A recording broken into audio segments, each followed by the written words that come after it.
बेटा बातें नहीं बिल्कुल भी, न्यूमेरिकल्स में ध्यान देंगे सभी। पीछे सबके पास है न्यूमेरिकल शीट या नहीं? पक्का?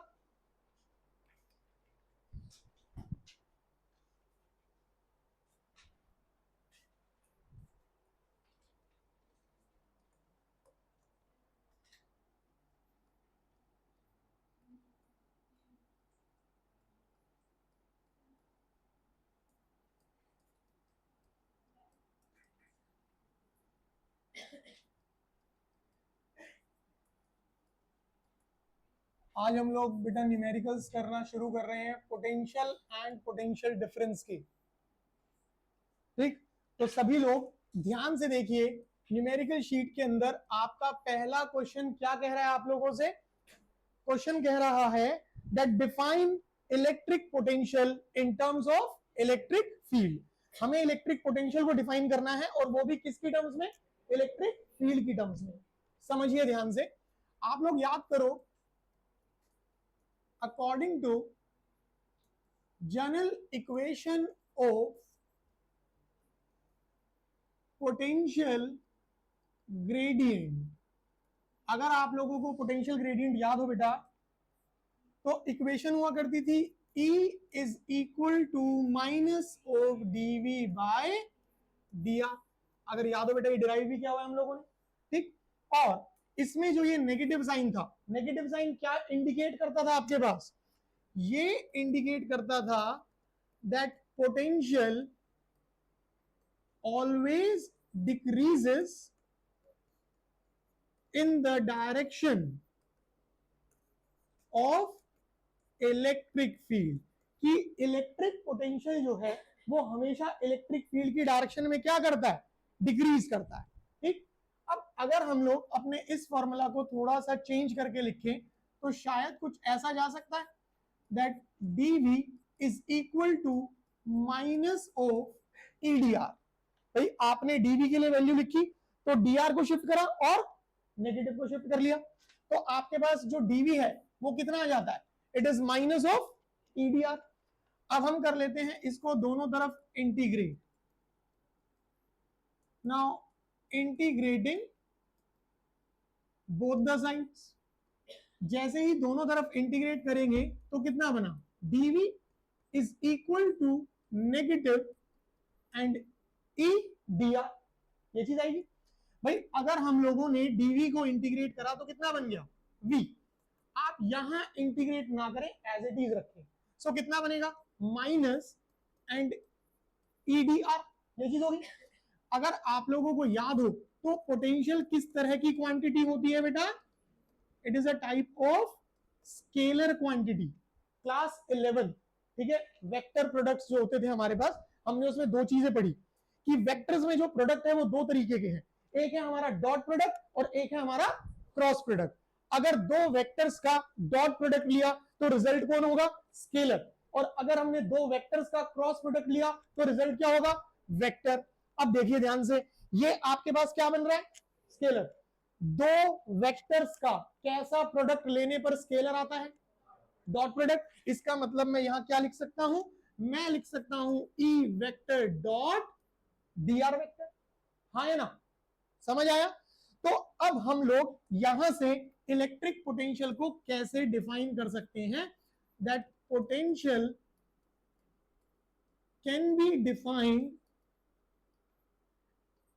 As the negative line integral of electric field intensity, कि जो इलेक्ट्रिक पोटेंशियल है वो बेसिकली किसके बराबर होगा? It is negative line integral, और वो भी किसका?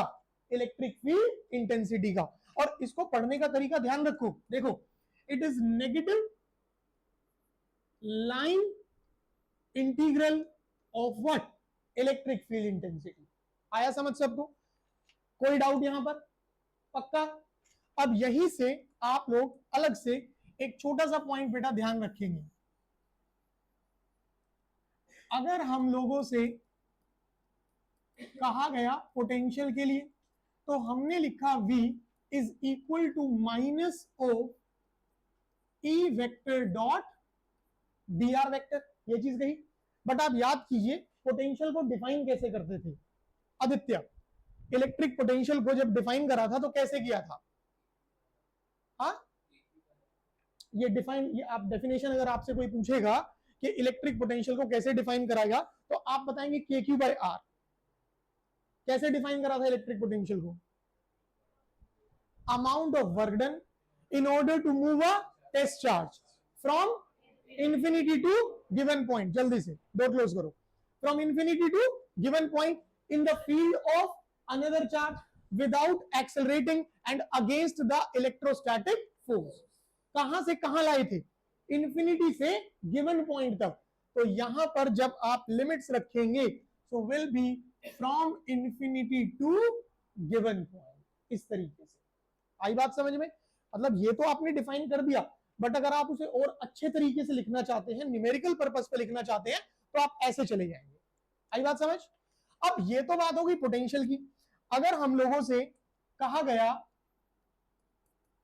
पोटेंशियल डिफरेंस लिखिए, तो पोटेंशियल डिफरेंस के लिए क्या करेंगे बेटा? देखो ध्यान से, V A B negative E vector dot D R vector.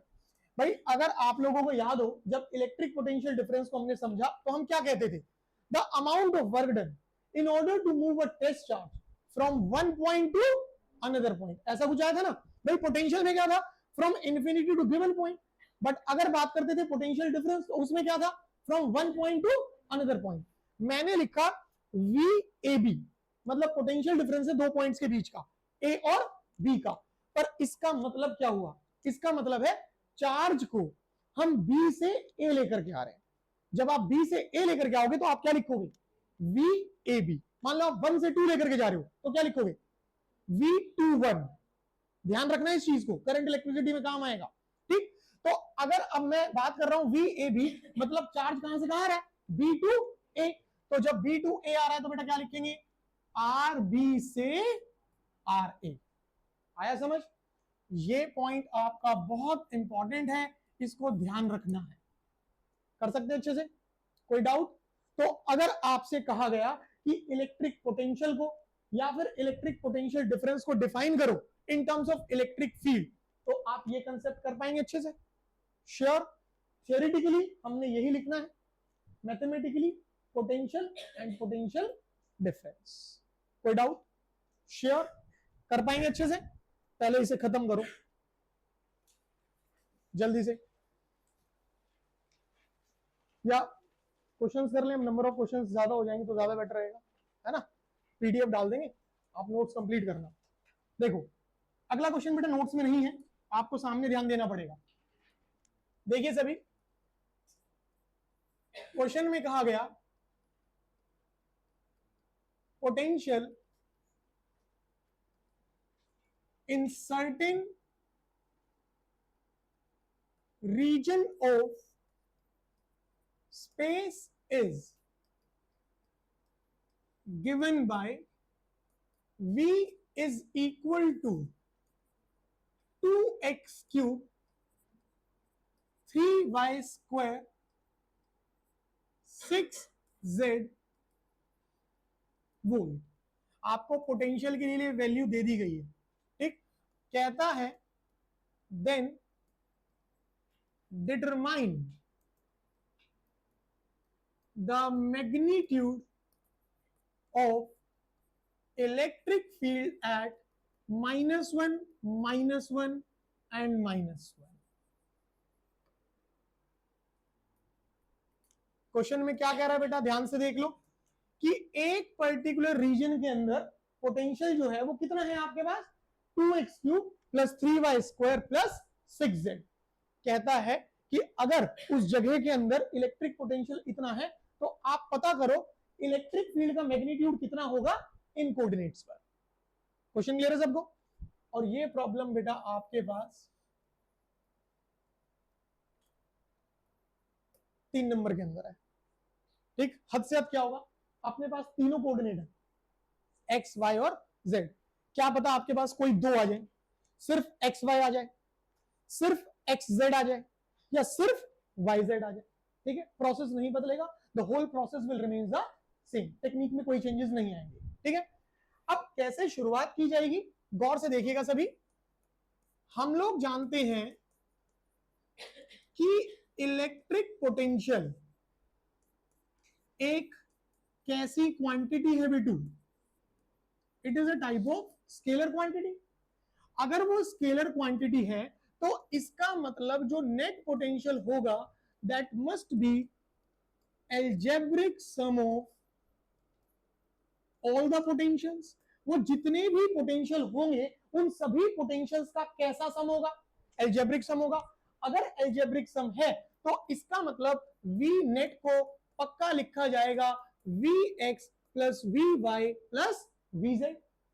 भाई जो एक्स एक्सिस पर है, जो वाई एक्सिस पर है, जो जेड एक्सिस पर है, हम उन सबका क्या कर देंगे, सम कर देंगे। तो क्या बनेगा, नेट पोटेंशियल बनेगा। हाँ या ना, कोई डाउट, पक्की बात। आपकी इक्वेशन ये है और गिवन इक्वेशन आपके पास यहां पर है। अगर आप इन दोनों को कंपेयर कर लेंगे, ध्यान से देखिएगा बेटा, कंपेयरिंग बोथ, हमारे पास Vx, हमारे पास Vy और हमारे पास Vz, क्या तीनों रीडिंग्स आ गई 2x क्यूब। भाई Vx कितना हो गया 2x क्यूब, देन Vy कितना हो गया बेटा 3y स्क्वायर। समझ आ रहा है भाई। Now what is Vz 6z। कोई डाउट यहां तक, चलें आगे। श्योर, विनायक क्लियर है बेटा। अब याद करो हम लोगों ने अभी इक्वेशन यहां पर what is E minus dvy dr। मैं क्या करता हूं, अपनी इस इक्वेशन को डिफरेंशिएट करता हूं विद रिस्पेक्ट टू x, अपनी इस इक्वेशन को डिफरेंशिएट करता हूं विद रिस्पेक्ट टू y, और अपनी इस इक्वेशन को डिफरेंशिएट करता हूं विद रिस्पेक्ट टू z। देखिएगा ध्यान से, अगर मैंने इसे डिफरेंशिएट किया with respect to x, so dvx by dx will be equal to 6x square। हाँ या ना, एज इट इज अगर यहां किया बेटू तो कितना बना dvy by dy is equal to how much 6y। और अगर इसे किया गया तो हमारे पास बना dvz by dz is equal to how much 6। कोई डाउट, पक्की बात। परंतु अगर आप गौर से देखें तो क्या है यहां पर नेगेटिव है, क्या यहां नेगेटिव आया, कहीं लगाना पड़ेगा, देन ओनली हम लोग उसे किसके बराबर ले सकते हैं ई के। तो क्या मैं अपनी इस इक्वेशन को ऐसे लिख सकता हूं minus D V X by D X is equal to minus of 6x square. भाई दोनों तो, अगर मैं यहां नेगेटिव लगा रहा हूं तो यहां भी तो लगाना पड़ेगा। एज इट इज मैं इस इक्वेशन को क्या लिख सकता हूं minus of D V Y dy is equal to minus of 6y। As it is इस इक्वेशन को क्या कर सकते हैं बेटा minus of dvz by dz is equal to minus 6। कोई डाउट। अब जरा ध्यान से, भाई हम लोग जानते हैं कि क्योंकि minus of dv by dr is equal to what electric field, तो minus of dvx by dx को मैं क्या लिख सकता हूं ex। मतलब हमारे ex की वैल्यू क्या हो गई माइनस 6x स्क्वायर। जल्दी से बेटा, ठीक, एज इट इज ये जो minus of dvy by dy है इसे क्या लिख सकते हैं ey, और ey की वैल्यू कितनी हो गई minus 6y। As it is इस हिस्से को क्या लिख सकते हैं हम लोग ez, और ez की वैल्यू कितनी हो गई माइनस 6। यहां तक के प्रोसेस में किसी को कोई डाउट है, पक्का क्लियर हो अच्छे से। अब आप लोग याद कीजिए क्लास 11 अगर मुझे कोई भी एक वेक्टर क्वांटिटी कही गई, कहता है कि भाई आपके पास एक वेक्टर है फोर्स वेक्टर, अगर आप इस फोर्स वेक्टर को लिखना चाहते हैं तो कैसे लिखेंगे, अगर इसको वेक्टर फॉर्म में लिखना चाहते हैं तो कैसे लिखेंगे fx i cap plus fy j cap plus fz k cap. याद कीजिए जनरल कोटेशन, मेरे पास एक वेक्टर है ए वेक्टर, अगर मुझे इस ए वेक्टर को लिखना है तो मैं कैसे लिखूंगा ax i cap plus ay j cap plus az के कैप। मेरे पास है इलेक्ट्रिक फील्ड वेक्टर, तो मैं इसे कैसे लिखूंगा, E X I cap plus E Y J cap plus E Z K cap. हाँ या ना? हमारे पास E X E Y E Z सारी वैल्यूज है। अगर आप लोग सब वैल्यूज को उठा के यहां रिप्लेस कर ले तो आपके पास कितना बना बेटा, -6x² आई कैप। फिर ई वाई कितना है, -6y जे कैप। ई जेड कितना है, -6 के कैप। और यूनिट लगा देंगे वोल्ट पर मीटर। कोई डाउट यहां तक? आपको कितने पर निकालना है, -1 -1 -1। इसका मतलब रहा कि हम x की जगह कितना कर दें, -1, y की जगह कितना कर दें, -1, और z की जगह कितना कर दें, -1। अगर हमने यहां रीडिंग्स रख दी बेटा बहुत ध्यान से, तो कितना बना, इधर -1² -6 आई कैप, y की जगह -1 +6 जे कैप। इधर कोई फर्क ही नहीं पड़ेगा, कितना रहेगा, -6 के कैप एंड वोल्ट पर। कोई डाउट? आपके पास इलेक्ट्रिक फील्ड आ गई। क्वेश्चन की डिमांड क्या है, determine the magnitude of electric field. हमें क्या निकालना है, इलेक्ट्रिक फील्ड का मैग्नीट्यूड। भाई अगर हमारे पास ये रही इलेक्ट्रिक फील्ड, तो what about the magnitude of electric field, magnitude of electric field vector हम क्या लिख सकते हैं, E vector magnitude is equal to √, अगर याद हो कोफिशिएंट्स का स्क्वायर करके क्या कर दोगे, ऐड। तो simply this is going to be what, E X square plus E Y square plus E Z square. बाबू अगर आप सभी रीडिंग्स रखो, what is E X, -6, what is E Y +6, what is E Z -6। So कितना बना, -6 का square plus 6 square plus -6 square, यही होगा। अगर पूरे में से आप लोग 6 स्क्वायर कॉमन निकाल देते हो तो रूट से बाहर आके 6, अंदर कितना रह गया, 3। तो आपके पास इलेक्ट्रिक फील्ड का मैग्नीट्यूड कितना हो गया, 6√3 वोल्ट पर मीटर। समझ आया या नहीं? आप लोगों को जो ये पोटेंशियल ग्रेडियंट वाला कंसेप्ट है जो यहां हम लोग बोल रहे हैं, इस कंसेप्ट को आप लोगों ने इस्तेमाल कैसे करना है समझ आया? श्योर? अगर इस तरह की प्रॉब्लम आती है अच्छे से हो जाएगी, गड़बड़ तो नहीं करेगा कोई, पक्की बात है। आइए अगले क्वेश्चन पर। बेटा बेटा पीछे न्यूमेरिकल शीट किस किसके पास नहीं है, सभी लोग क्वेश्चन पढ़ो बेटा ध्यान से, अभी ना टाइम से आया करो क्लास में। क्वेश्चन को ध्यान से रीड करो बेटू।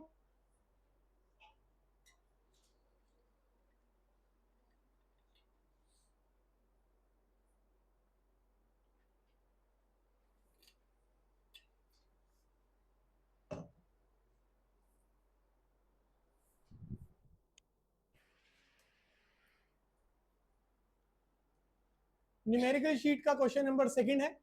क्या कहा है उसने, ध्यान से सुनिएगा। हमारे पास एक टेस्ट चार्ज है और वो टेस्ट चार्ज जो है एक सर्कल के सरकमफ्रेंस पर रखा गया है, और उस टेस्ट चार्ज को हम लोग सरकमफ्रेंस पर ही एक पॉइंट ए से बी पर पे लेकर के आना चाह रहे हैं। और हमें गिवन है कि उस सर्कल के सेंटर पर हमारे पास एक चार्ज रखा हुआ है क्यू। तो इस दौरान हमें पता करना है कि वहां वर्क डन कितना होगा। क्वेश्चन क्लियर हुआ? अब समझिए ध्यान से। अकॉर्डिंग टू क्वेश्चन आपके पास ये रहा आपका सर्कल और ये रहा सेंटर से, द सेंटर पॉइंट इज ओ, और यहां जो चार्ज रखा है वो कितना है, पॉजिटिव क्यू। अब आपके पास से ये पॉइंट ले लेते हैं बेटू ए, ये पॉइंट ले लेते हैं बी। यहां एक टेस्ट चार्ज है क्यू नोट, और आप इस क्यू नोट को कहां से कहां लेकर के आ रहे हैं, ए से बी तक। सबसे पहली चीज, अगर आप लोग इस सिचुएशन को ध्यान से देखते हो तो हमें एक चीज समझ आ रही है, this is the amount of work done in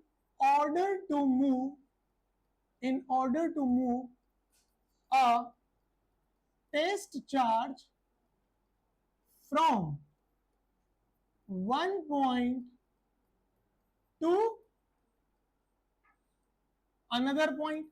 भाई क्या हम चार्ज को इंफिनिटी से ला रहे हैं? नहीं ना, हम कहां से कहां लेके जा रहे हैं? From one point to some other point. और दूसरी चीज, in the field of in the field of another charge. और क्या ये सारा कुछ हम किसी दूसरे चार्ज की फील्ड में नहीं कर रहे? कर रहे हैं नहीं कर रहे? इसका मतलब ये कंसेप्ट किसका तैयार हो रहा है? पोटेंशियल डिफरेंस का। बोलो हाँ या ना भाई, समझ आया? लिख देते हैं हम लोग भी। अगर पोटेंशियल डिफरेंस तैयार हो रहा है हमारे A to B, so work done in order to move the test charge from A to B will be written as V B minus V A. ऐसा ही कुछ होगा। अब ध्यान से देखो, what is the general equation of electric potential? हम electric potential की जनरल इक्वेशन क्या लिखते हैं? V is equal to K into charge and divided by distance. जिसमें कि हमने बहुत इंपॉर्टेंट पॉइंट कहा कि we have to use the nature of the charge. अगर हमारा गिवन चार्ज पॉजिटिव है तो पॉजिटिव रखेंगे, और अगर गिवन चार्ज नेगेटिव है तो नेगेटिव रखेंगे। आपका गिवन चार्ज कैसा है? ध्यान से समझो, आपके इस चार्ज की वजह से पॉइंट ए पर एक पोटेंशियल बनेगा। भाई कितनी दूरी पर है? आर ए, ऐसे लिख लेते हैं फिलहाल। फिर इसी चार्ज की वजह से इस पॉइंट पर पोटेंशियल बनेगा। ये कितनी दूरी पर है? R B. और आर ए बराबर आर बी बराबर व्हाट? रेडियस। हाँ या ना? अगर मैं अपनी इस इक्वेशन के हिसाब से पहले लिखने की कोशिश करता हूं वी ए को, तो मैं क्या लिखूंगा? के क्यू डिवाइडेड बाय आर ए। कितना बना? इट इज के क्यू बाय आर। हाँ या ना? तान्या सामने ध्यान दो, ज्यादा क्लियर हुआ? इसी तरीके से अगर मैं लिखता हूं वी बी, कितना बना? के क्यू बाय आर बी। और आर बी की वैल्यू रखी बेटू, कितना बना? के क्यू बाय आर। मेरे प्यारो, अगर आप ध्यान से वी ए और वी बी को ऑब्जर्व करें तो वी ए और वी बी दोनों बराबर हैं या नहीं है? अगर वी ए और वी बी दोनों बराबर हैं तो आपके पास work done in order to move the charge from A to B will be what? तो आपका वर्क डन कितना आ गया? समझ आया या नहीं? क्लियर हुआ? ये तो पूरा प्रोसेस हो गया, ठीक है। समझदारी आप जल्दी से कैसे पकड़े? भाई सेंटर पर एक चार्ज है, ठीक है। सरकमफ्रेंस में दो पॉइंट है, point A and point B. भाई मान लेता हूं ये सेंटर है, ये हमने सरकमफ्रेंस ले लिया। अगर पॉइंट यहां है, यहां से दूरी क्या होगी? सेम। अगर सरकमफ्रेंस में यहां है, यहां से भी दूरी क्या होगी? सेम। अगर डिस्टेंस सेम है और चार्ज एक ही है, इसी की वजह से ए पर पोटेंशियल, इसी की वजह से बी पर, तो वो पोटेंशियल क्या बनेगा? सेम। अगर पोटेंशियल सेम बना तो वो जो सरकमफ्रेंस वाली लाइन है वो मेरी कैसी बन गई? Equi potential. और हमने प्रॉपर्टी पढ़ी है कि इक्वी पोटेंशियल पर चार्ज को मूव कराने के लिए कभी कोई वर्क नहीं होता। अगर हमें आंसर डिस्क्रिप्टिव में लिखना है तो हमें ऐसे लिखना पड़ेगा, बट अगर एमसीक्यू है तो डायरेक्ट हिट कर दोगे। आई बात समझ में या नहीं? कोई डाउट इसमें किसी को? क्वेश्चन नंबर सेकंड हो जाएगा। बढ़े आगे, चलो नेक्स्ट आओ। क्वेश्चन नंबर थर्ड, ध्यान से पढ़ेंगे बेटा।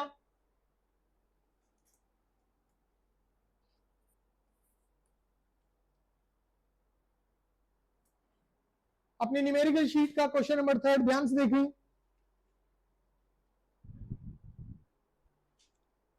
कहता है यूनिफॉर्म इलेक्ट्रिक फील्ड एग्जिस्ट करती है बिटवीन द टू प्लेट्स।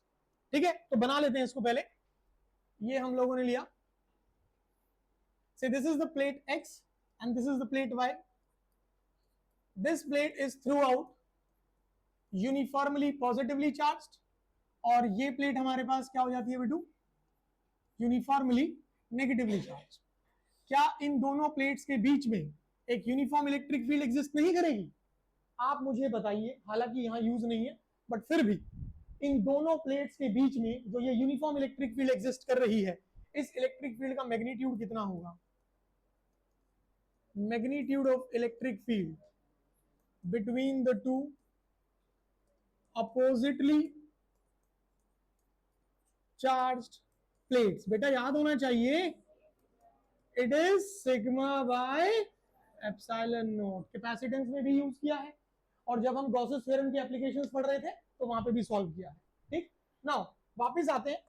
तो ये यूनिफॉर्म इलेक्ट्रिक फील्ड हमारे पास एग्जिस्ट कर रही है इस तरीके से दो प्लेट्स के बीच में, और हमें एक चार्ज को मूव कराना है ओवर द रेक्टेंगुलर पाथ से P Q R S P।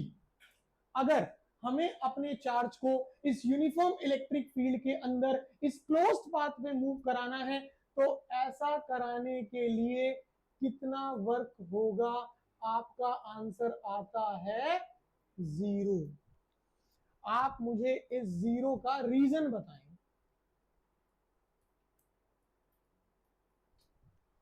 Zero क्यों होगा? हाँ, वेरी गुड, बहुत बढ़िया। यहां आपके पास ये जो वर्क डन हो रहा है, ये वर्क डन कौन से फोर्स की वजह से हो रहा है? बताइए भाई, यहां जो वर्क डन हुआ इसे मूव कराने के लिए, ये वर्क डन किसने करा? इलेक्ट्रिक फील्ड के फोर्स ने, है ना? तो ये वर्क डन किसकी वजह से हुआ? That is the force due to electric field, and force due to electric field बोले तो हमारा बेसिक इलेक्ट्रोस्टैटिक फोर्स। और ये कैसा फोर्स होता है बेटा? Conservative force. अगर आप लोगों को याद हो तो हमने प्रॉपर्टीज में लिखा हुआ है कि कूलम्बिक फोर्स, इलेक्ट्रोस्टैटिक फोर्स कैसा फोर्स है? Conservative force. कंजर्वेटिव फोर्स का मतलब क्या हुआ? Work done over the complete cycle will always be zero and does not depends on the nature of the path, it depends only on what? The initial and the final position। Babu revise करना पड़ेगा, पढ़ना पड़ेगा। समझ आया अच्छे से? कोई doubt इसमें? सिंपल क्वेश्चन है ये भी। तुम्हारा अगर क्वेश्चन मिलता है तो ये आपको जो अपने 1 मार्क्स में रीजन असर्शन वाले हैं ना, उसके अंदर मिल सकता है। हो जाएगा सबका अच्छे से? पक्का? चले आगे, काम क्लियर भाई? आइए बेटा अगले क्वेश्चन पर आइए। क्वेश्चन नंबर 4 भाई, कल आप ही के सहपाठियों ने दूसरे बैच में इस क्वेश्चन से बहुत ज्यादा डांट खानी शुरू करी है, बहुत ज्यादा, क्योंकि चीजें पढ़ नहीं रहे हैं, रिवाइज नहीं कर रहे हैं। ठीक, और फिर हो क्या रहा है कि जब एग्जाम में आप लोगों के सामने क्वेश्चन आ रहे हैं तो आपसे हो नहीं रहे। तो जब तक आप रिवाइज नहीं करेंगे, चीजों को पढ़ेंगे नहीं, प्रैक्टिस नहीं करेंगे, तो क्वेश्चंस नहीं होंगे। क्वेश्चन को ध्यान से पढ़ो।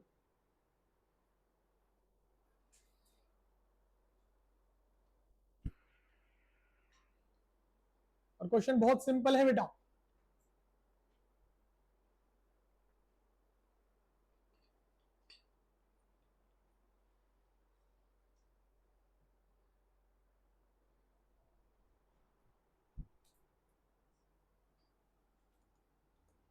क्वेश्चन नंबर 4 देना बेटू, करें शुरू। अब क्वेश्चन करने से पहले हम जाते हैं अपने चैप्टर के स्टार्टिंग में, बिल्कुल बिगनिंग में, और हमने वहां पर एक टॉपिक पढ़ा था इलेक्ट्रिक पोटेंशियल। बट अगर आपको याद हो, जब हम इलेक्ट्रिक पोटेंशियल को डिराइव कर रहे थे तो इलेक्ट्रिक पोटेंशियल बनने से पहले हमारे पास कुछ और चीज बनी थी। और वो क्या चीज थी?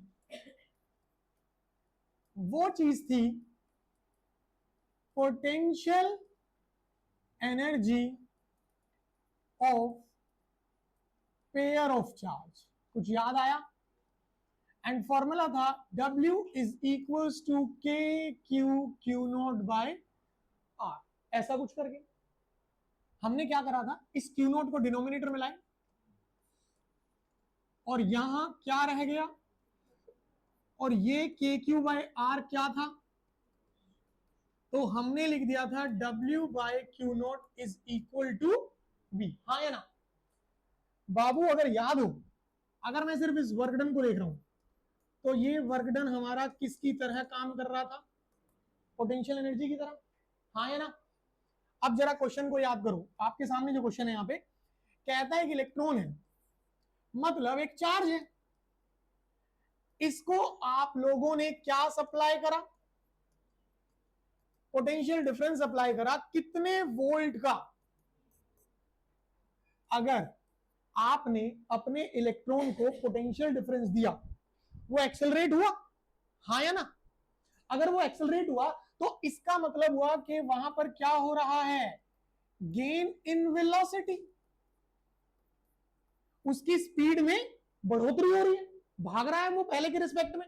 भाई रुका हुआ था, आराम से बैठा हुआ था, आपने उसको पोटेंशियल डिफरेंस दे दिया, अब वो फोर्स लगने की वजह से एक्सेलरेट हुआ, भागा वहां पर, इसका मतलब काइनेटिक एनर्जी में क्या होगा, गेन इन स्पीड हुआ। तो गेन इन स्पीड की वजह से काइनेटिक एनर्जी में क्या होगा, गेन होगा। अरे चेंज काहे को बोलना, क्या होगा, गेन होगा ना। और अगर काइनेटिक एनर्जी में गेन हो रहा है तो इलेक्ट्रोस्टैटिक पोटेंशियल एनर्जी में क्या होगा, हाँ या ना? क्या कंसेप्ट लग गया,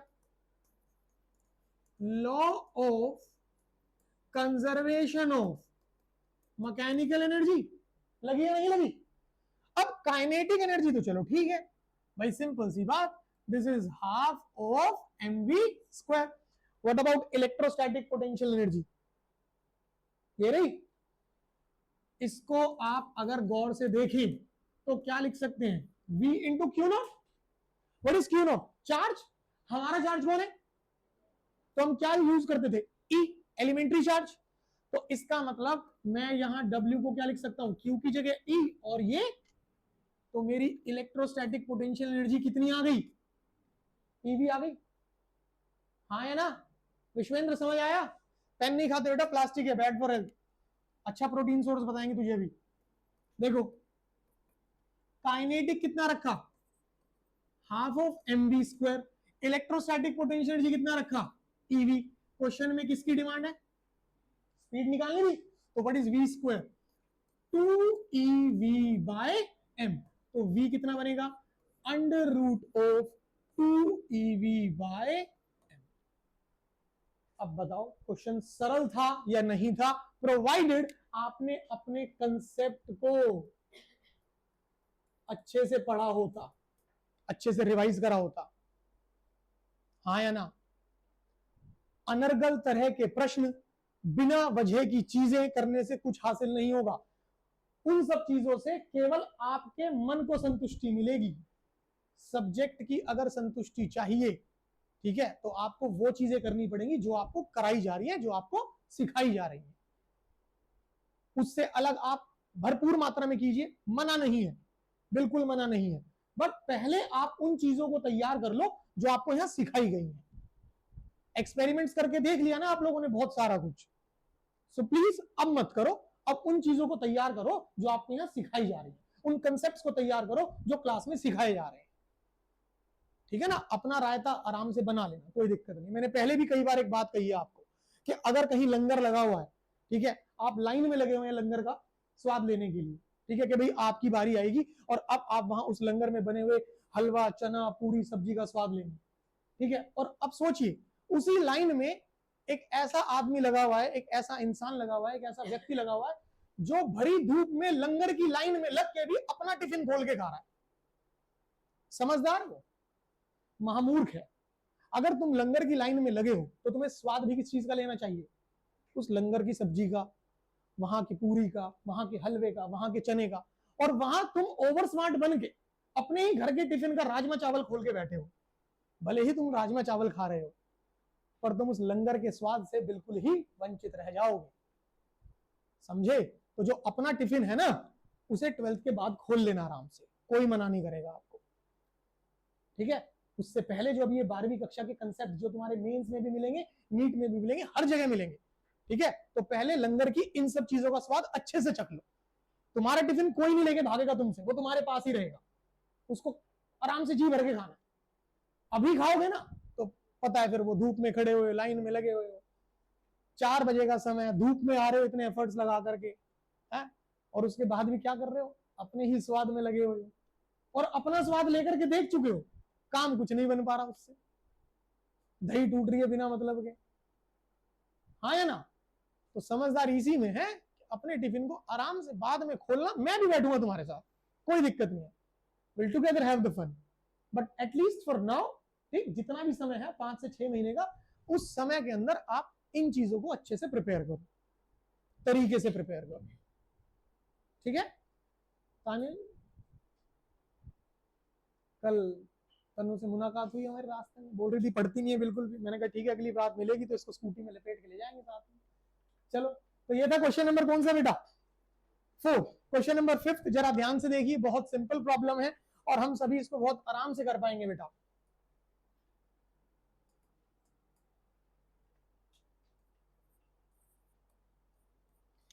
कहता है अ चार्ज क्यू, सुनिएगा ध्यान से, a charge Q is move from one point to another point along the equatorial line of an electric dipole।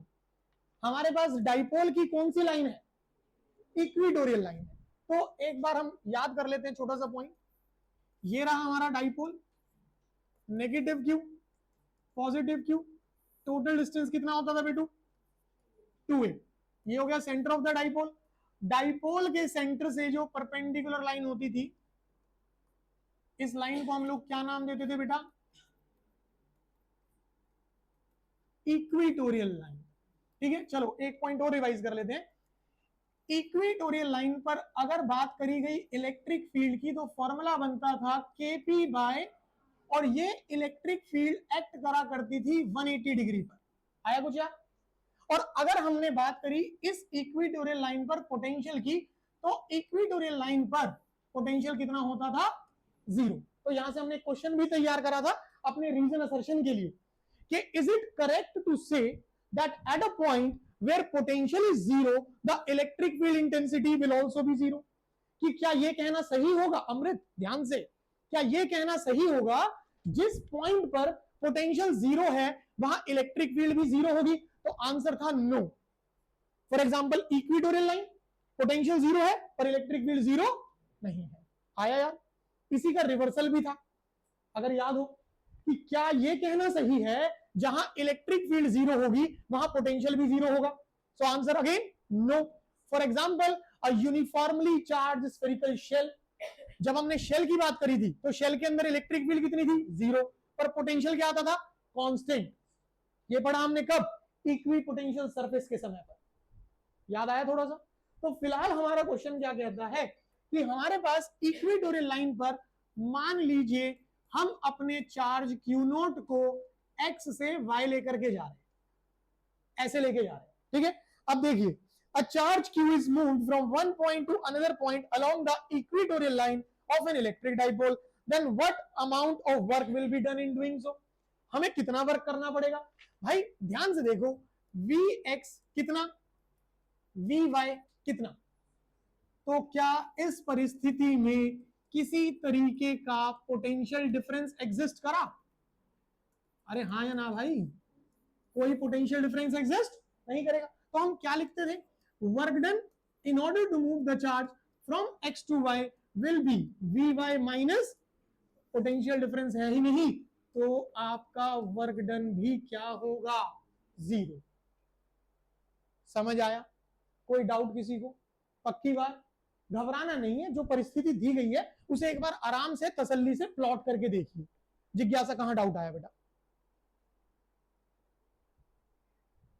समझ आया? श्योर? मम्मी का समय देख ले, झूठ बोलेगी शादी में दिक्कत है फिर। अगर शादी है फिर ठीक है, बढ़िया है। सो क्वेश्चन नंबर कौन सा हमारा, 6। एक बार सभी लोग ध्यान से पढ़ें। अनुज क्वेश्चन क्लियर है बेटा यहां तक? अमृत क्लियर है बेटा? अर्नव समझ आया अच्छे से? आयुष क्लियर है बेटू? कामोद, यश भाई?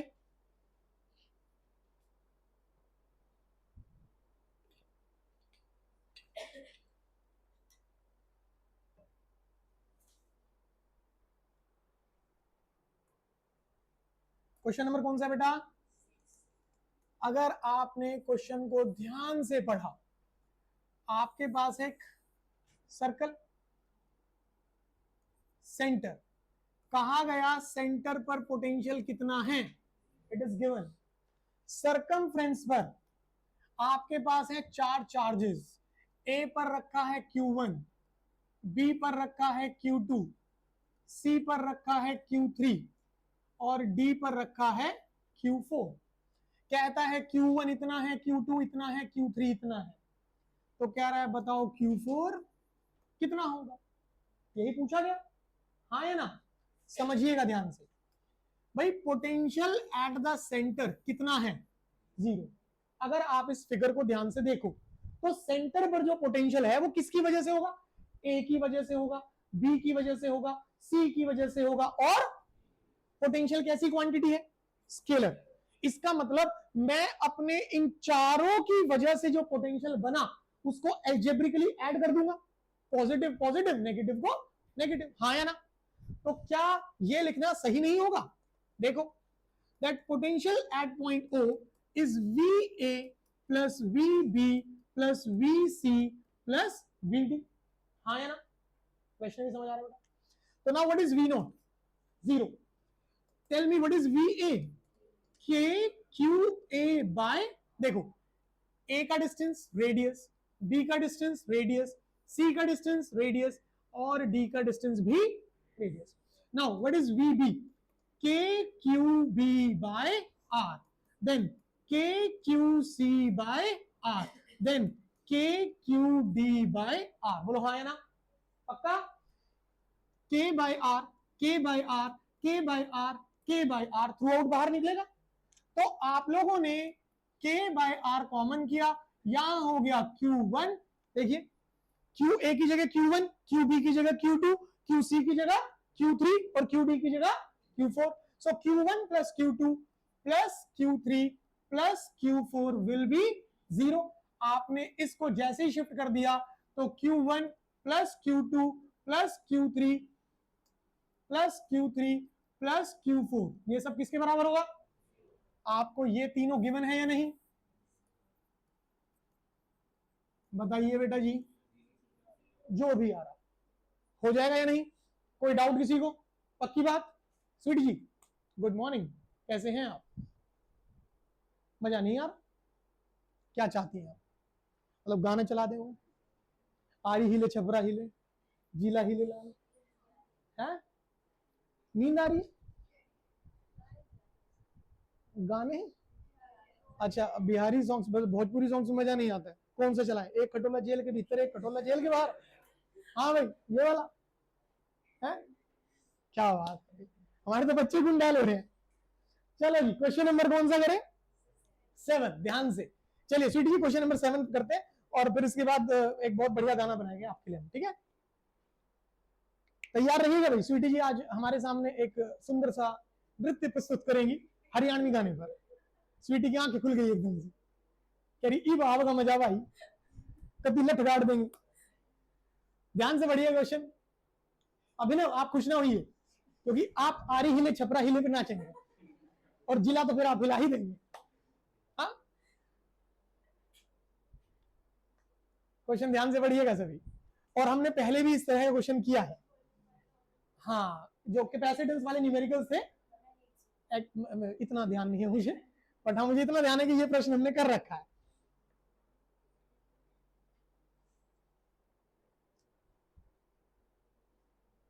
आदित्य और भव्य ढूंढ रहे हैं पिछले क्वेश्चंस में, कहा जल्दी ढूंढो इसे, मिला या नहीं मिला, मिल गया। और देखिए बेशर्मी का आलम कुछ ऐसा है कि आता फिर भी नहीं, कि करना कैसे है। जी भव्य जी चलिए शुरू करते हैं, आप लोग मुझे क्वेश्चन नंबर बताइए कौन सा, 7th क्वेश्चन, सुनिएगा सभी लोग ध्यान से।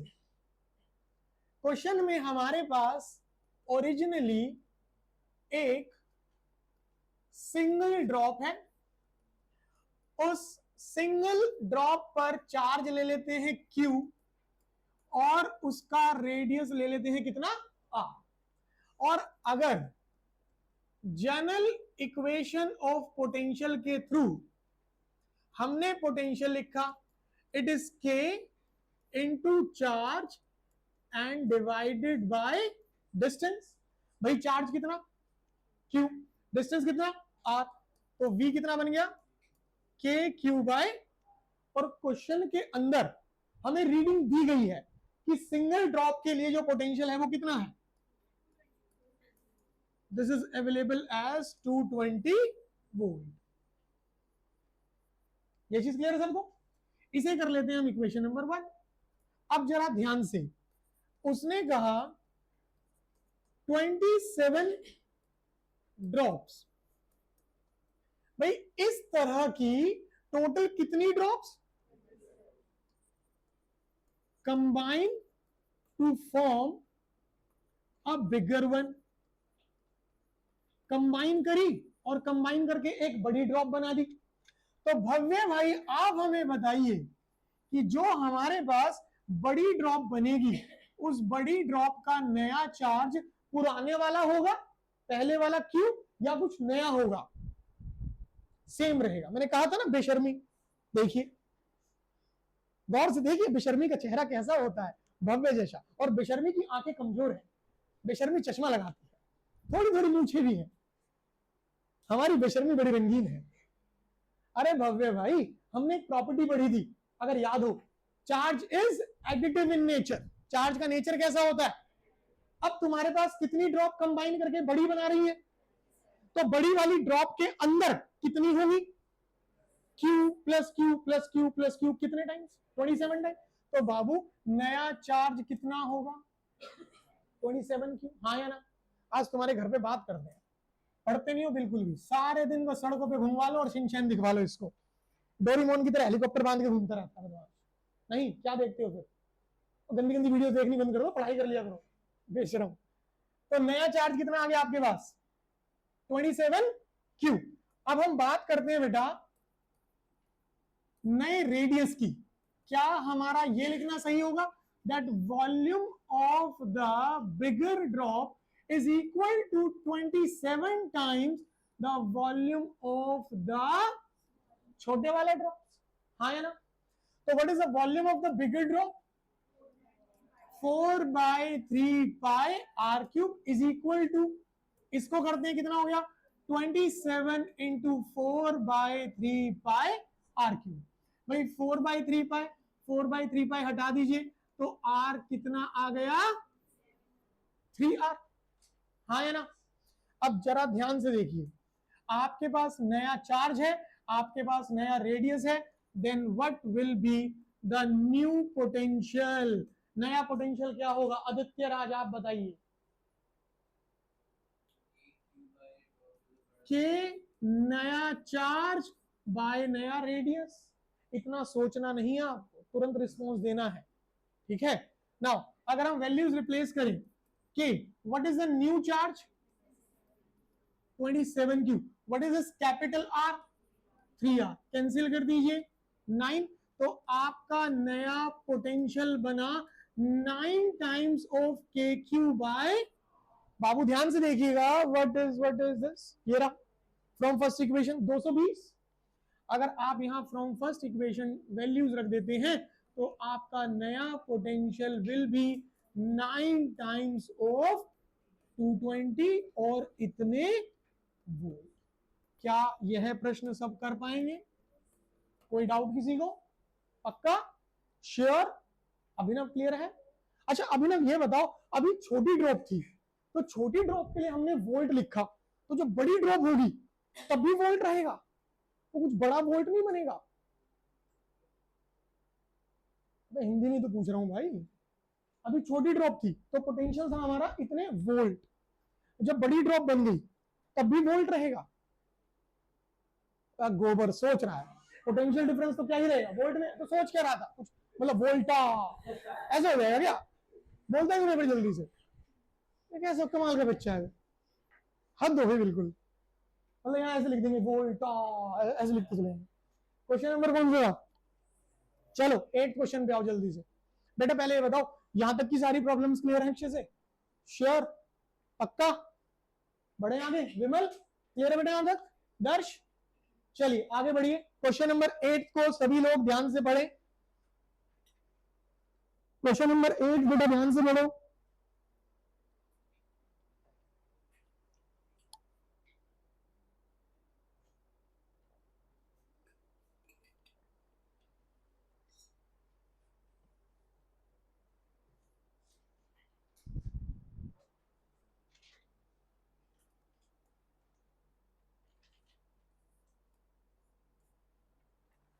अगर क्वेश्चन नंबर 8 आपने ध्यान से पढ़ा वैसे सबने, हम सेम क्वेश्चन का कंसेप्ट करते थे इलेक्ट्रिक फील्ड और फोर्स में, रिवाइज कर लेते हैं थोड़ा सा, ठीक है, क्योंकि पोटेंशियल में ऐसा कुछ नहीं होगा, ठीक है। इलेक्ट्रिक फील्ड में और इलेक्ट्रिक फोर्स में, इलेक्ट्रोस्टैटिक फोर्स में क्या था कि अगर हमारे जो गिवन चार्जेस हैं, से दो चार्जेस हैं ए और बी, दोनों ही चार्ज पॉजिटिव हैं या फिर दोनों ही चार्ज नेगेटिव हैं, तो जो तीसरा पॉइंट हमें पता करना होता था, जिस पर इलेक्ट्रिक फील्ड जीरो हो जाए, जिस पर फोर्स जीरो हो जाए, वो उन दो चार्जेस के बीच में ही कहीं होता था, ओवर द लाइन। आया कुछ याद कि अगर दोनों चार्जेस का नेचर कैसा है, सेम है, कि दोनों पॉजिटिव है और या फिर दोनों ही नेगेटिव है, तो जो वो थर्ड चार्ज हम रखते थे जिसके लिए इलेक्ट्रिक फील्ड जीरो हो जाए या जिसके लिए फोर्स जीरो हो जाए, वो उन दोनों चार्जेस के बीच में होता था। बट अगर चार्जेस का नेचर जो है वो अपोजिट है, एक पॉजिटिव है और एक नेगेटिव, तो वो पॉइंट कभी भी उन दोनों चार्जेस के बीच में नहीं था। कहां था? बाहर। और बाहर भी अगर आपको याद हो तो हमने इस तरीके से बनाया था कि छोटे वाले चार्ज के पास में रहेगा और बड़े वाले चार्ज से दूर। फॉर एग्जांपल मैं कहता हूं यहां से अंशिका जो है, she is having a charge of positive 2 microcoulomb, done, और यहां से ये वाला चार्ज है, दिस इज -5 माइक्रोकूलम। तो जो पॉइंट होगा वो मैं -5 के नियर बाय बनाऊंगा या फिर +2 के नियर बाय बनाऊंगा। किसके नियर बाय? छोटे वाले चार्ज के करीब और बड़े वाले से दूर। ये पॉइंट ध्यान रखना था। आया याद सबको? बट अब जो परिस्थिति है इसमें हमारे पास वो बात कर रहा है पोटेंशियल को लेकर के, ए एंड बी, और ये डिस्टेंस है हमारा 15 सेंटीमीटर। ठीक, जो चार्जेस हैं बेटा वो है आपके पास 3 इंटू 10 की पावर -8 एंड -2 इंटू 10 की पावर -8, ये दो रीडिंग्स, ठीक। But the concept point is, अब वो इलेक्ट्रिक फील्ड या फोर्स की बात नहीं कर रहा है। अगर यहां बात होती इलेक्ट्रिक फील्ड की तो मैं पॉइंट बाहर बनाता और किसके नियर बाय बनाता? 2 के, हाँ है ना। अगर बात होती फोर्स की तो भी कहां बनाता? इधर ही। But now the point is all about potential. तो पोटेंशियल के लिए ऐसा कुछ भी रीजन है। इलेक्ट्रिक फील्ड और इलेक्ट्रोस्टैटिक फोर्स की जब बात करते थे तो वहां डायरेक्शन आती थी, बट पोटेंशियल कैसी क्वांटिटी है, यहां डायरेक्शन का कोई रोल आपने बिंदास कंसीडर कर लिया। से ये रहा हमारा तीसरा पॉइंट, जिसका की डिस्टेंस यहां से कितना है? x, तो ये रिमेनिंग डिस्टेंस कितना हो जाएगा? 15 - x। और बेटा जी हमें इस पॉइंट पर, स्वीटी बेटा ध्यान से, हमें पॉइंट सी पर पोटेंशियल कितना चाहिए? 0। पॉइंट सी पर जो पोटेंशियल होगा वो ए की वजह से होगा, और तो मैं यहां पर लिख सकता हूं कि पॉइंट सी पर पोटेंशियल है ए की वजह से प्लस बी की वजह से, और कितना? 0। What is due to A? K Q A by R A is equal to shift minus K Q B by R B. K से के हटा दो। What is Q A? It is 3 into 10 की power -8 and divided by x। A का चार्ज हो गया और ए का डिस्टेंस हो गया। अब करते हैं किसके लिए बेटा? बी के लिए। नाउ याद कीजिए, अगर पोटेंशियल का क्वेश्चन कर रहे हो, पोटेंशियल डिफरेंस का कर रहे हो, पोटेंशियल एनर्जी का कर रहे हो, तो चार्ज का नेचर इस्तेमाल करना पड़ेगा। जो पॉजिटिव है पॉजिटिव रखोगे, जो नेगेटिव है नेगेटिव रखोगे। हमारा जो बी पर चार्ज है वो कैसा है? नेगेटिव, और यहां ऑलरेडी क्या है, तो क्या हो जाएगा? तो कितना लिखेंगे बेटू? 2 इंटू 10 पावर -8 ओवर 15 x। हाँ या ना? अगर हम कैंसिलेशन कर ले बेटा तो यहां से ये गया, इसको यहां लाओ, 3 into 15 x is equal to 2x। Entry करो, 45 - 3x is equal to 2x। ये यहां गया, कितना हो गया? 5x। तो x will be equals to how much? 9 centimetre. इसका मतलब पॉइंट ए से 9 सेंटीमीटर की दूरी पर पोटेंशियल 0 होगा और पॉइंट बी से 6 सेंटीमीटर की दूरी पर पोटेंशियल 0। समझ आया या नहीं? पोटेंशियल के केस में बहुत बेसिक है। जो लोचा होता था वो किसमें होता था? In case of electrostatic force and electrostatic field. वहां बदल जाती है परिस्थिति कि कब आपको बाहर रहना पड़ेगा और कब आपको बीच में रहना पड़ेगा। कर सकते हैं अच्छे से। तो ये था क्वेश्चन नंबर 8। क्वेश्चन नंबर 9 में बेटा आप वहां पर अपने पास बना लीजिएगा, आपको ग्राफ गिवन रहेगा और देखिएगा हमारे बीच में एक बहुत ही ज्ञानी विद्यार्थी है, नाम है इनका अभिनंदन। कुछ वर्ष पहले ये बहुत ही प्रसिद्ध हुए थे और आज हम इन्हें दोबारा से वही प्रसिद्धि देने वाले हैं। तो देखिएगा अभिनंदन जी जल्दी से 0 A B C। Now the graph is for potential and distance. ये यहाँ इलेक्ट्रिक फील्ड नहीं है बेटा, यहां पर जो है आपके पास क्या है, इलेक्ट्रिक पोटेंशियल। ये ग्राफ है पोटेंशियल और डिस्टेंस का और हमें ग्राफ बनाना है किसके लिए, इलेक्ट्रिक फील्ड विद डिस्टेंस।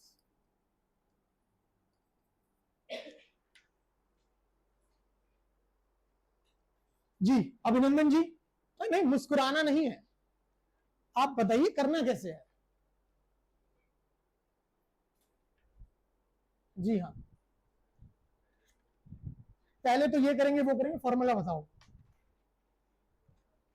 हाँ के क्यू वाई। अब इनके हलक से आवाज नहीं निकल रही है, देखिए इनकी आवाज रास्ता गैस बन रही है क्या, बिंदास बोलना।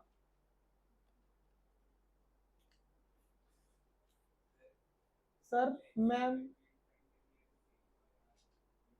के क्यू बाई आर यूज करेंगे, चलिए मैं लिख देता हूं के क्यू बाई आर। अब बताइए क्या करें, अब हम थोड़ी देर से निहारेंगे, जब हमसे घंटा कुछ नहीं हो पाएगा फिर हम इसे हटा देंगे, ये हटा देंगे, फिर हम दोबारा कुछ याद करेंगे। अब दोबारा जब याद करने की बारी आएगी तो हमसे हो नहीं पाएगा, क्यों, क्योंकि हम रिवाइज नहीं कर रहे। रिवाइज कैसे करेंगे, हमें साथ बैठे हुए बच्चों के कान में फुसफुसाने में ज्यादा मजा आता है, उनकी आंखों में आंखें देख करके गाना गाने का मन करता है कि तेरे चेहरे में वो जादू है, तेरी ओर खिंचा चला जाता हूं, करना होता है क्वेश्चन पर तेरी ओर चला आता हूं। है विनायक बेटा, क्या अभिनंदन, कम ऑन। आप दोनों के पेरेंट्स आपके लिए बहुएं ढूंढ रही हैं, सॉरी बहू ढूंढ रही हैं, वो तो बहुत ज्यादा हो जाएंगे, ये ज्यादा मजे में चले जाएंगे। है अभिनंदन विनायक को ले गया, विनायक अभिनंदन को ले गया, लो मम्मी पापा शौक में है, ये गंदी बात है, पढ़ाई में ध्यान लगाओ। विनायक आपसे उम्मीद नहीं, आप पड़ोसी हैं मेरे, मतलब मैं साथ नहीं दूंगा इन सब चीजों में, आपको पढ़ाई करनी पड़ेगी। एनीबॉडी, हमारे बैच में एक और बड़ा ही कुख्यात विद्यार्थी है हमारे साथ, मिस्टर भव्य। भव्य पहले ही समझ गया था मेरे से पूछेगा। हाँ भव्य बेटा आप बताइए। भव्य कह रहा मैं कुछ नहीं बोलूंगा। विश्वेंद्र भाई, शायद से तो बहुत कुछ हो जाता है, शायद से बहुत कुछ हो जाता है। शायद से मेरी शादी कैटरीना कैफ के साथ हुई होती तो आज विक्की कौशल की जगह मैं होता, तो सुन तेरा तो मजा ही आ जाता भाई। तो शायद जिंदगी में बहुत खतरनाक चीज है, आपको शायद पे नहीं बात करनी है, आपको वास्तविकता में, ठीक है। मैम, हालांकि मैम कैटरीना से कम नहीं है, मैम भी बहुत खुश हुए, बट देखिए जीवन में एक चाय कभी कम नहीं होती। तो बताइए कैसे करेंगे। अनुज कुछ कहना चाहते हैं, नहीं कहना चाहते, दही जमा के बैठे हो।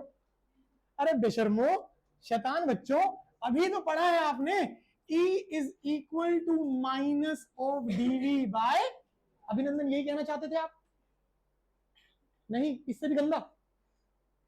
अभिनंदन कहना चाहता था इसमें लगाएंगे flux is equal to charge enclosed by epsilon naught. Abhinandan यार तू इतना अच्छा बच्चा है और जब तू आंसर्स नहीं करता है ना तो बड़ा दुख होता है बेटा, मन करता है गला दबा के दीवार में चाहिए गाली देने का मन करता है, बेशरम।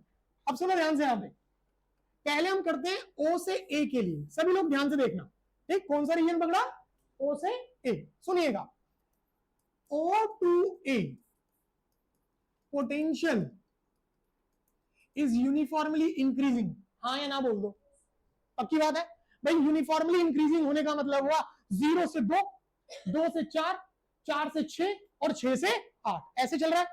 0 से 2 में कितना चेंज, +2। 2 से 4 में कितना चेंज, फिर से +2। 4 से 6 में कितना चेंज, फिर से +2। और 6 से 8 में कितना चेंज, फिर से +2। तो हमें एक चीज नजर आ गई कि अगर ऐसा है तो change in potential positive constant है। बार बार कितना आ रहा है, +2, मतलब क्या है, पॉजिटिव कांस्टेंट।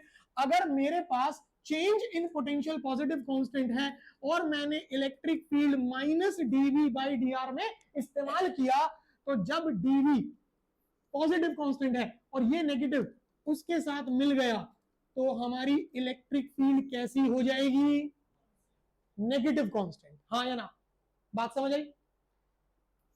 अब सुनो, A to B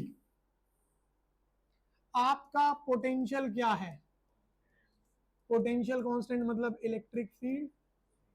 अरे शेल था, शेल के अंदर इलेक्ट्रिक फील्ड कितनी होती थी, पोटेंशियल क्या आता था, वहीं से पकड़ लेते हैं कि अगर पोटेंशियल कांस्टेंट है मतलब इलेक्ट्रिक फील्ड क्या रही होगी, 0 रही होगी।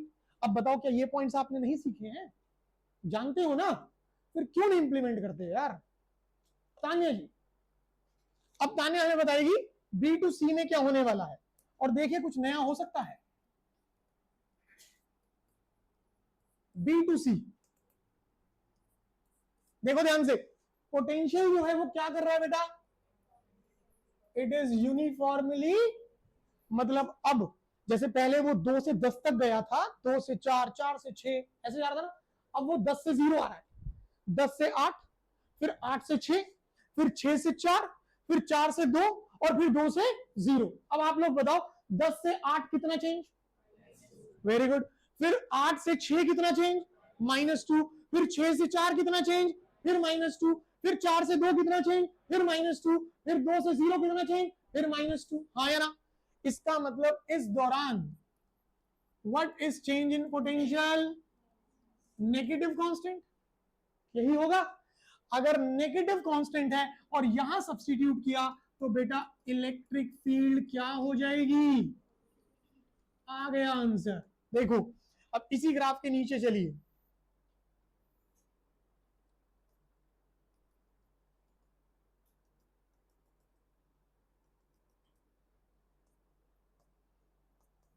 Negative E, positive E, 0, O, A, B और ये C। तो O to A में क्या होगी, नेगेटिव कांस्टेंट। फिर A to B में क्या होगी, 0, और फिर B to C में क्या होगी, पॉजिटिव कांस्टेंट। बन गया आपका ग्राफ, समझ आया या नहीं, वेरी गुड, बहुत बढ़िया। क्लियर हुआ कैसे करना है, कोई डाउट किसी को। सो मुझे ये बताइए क्वेश्चन नंबर 9 तक के सारे क्वेश्चन प्रॉपर्ली हो जाएंगे या नहीं, कर सकते हैं अच्छे से, श्योर। एक क्वेश्चन आप लोग घर से ट्राई करेंगे बेटा, जो हमने बिल्कुल शुरुआत में किया था, ये चेक करेंगे आप सभी लोगों का। आपके पास पोटेंशियल -x³ + 3y² - 6z³ इतने वोल्ट दिया गया। आपको पता करना है इलेक्ट्रिक फील्ड का मैग्नीट्यूड एट 1, 1, -2। ये क्वेश्चन आपको करके लेकर के आना है, ठीक है, मेंशन कर लो सभी।